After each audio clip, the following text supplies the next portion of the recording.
സുഖസൗകര്യങ്ങൾ എല്ലാം അവൾ വിട്ടുകളയും. അവളോട് അതിനായി ആരും പറയേണ്ടതില്ല.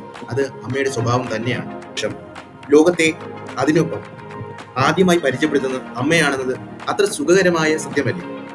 അവളുടെ സ്പർശം, അവളുടെ ഹൃദയമിടിപ്പ്, അവളുടെ കയ്യിലുണ്ടാകുന്ന ആ ചൂട്, ഈ എല്ലാം കുഞ്ഞിന് ഒരുപാട് ആശ്വാസം നൽകുന്നു.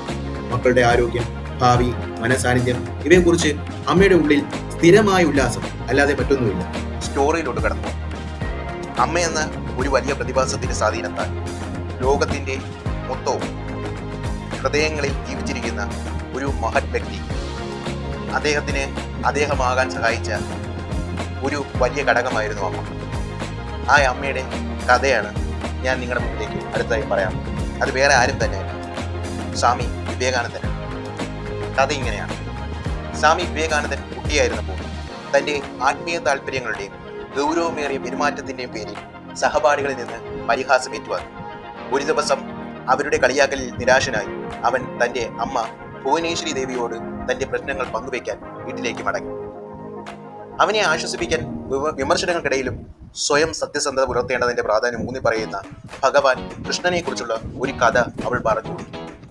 വൃന്ദാവനത്തിലെ കൃഷ്ണന്റെ ബാല്യകാലത്തെക്കുറിച്ച് അവൾ അവനോട് പറഞ്ഞു. അവിടെ മറ്റു കുട്ടികൾ അവന്റെ അസാധാരണമായ പെരുമാറ്റം, ദിവ്യ സ്വഭാവവും കാരണം അവനെ പലപ്പോഴും തെറ്റിദ്ധരിക്കുകയും കളിയാക്കുകയും ചെയ്തിരുന്നു. പരമാത്മാവായിരുന്നിട്ടും കൃഷ്ണൻ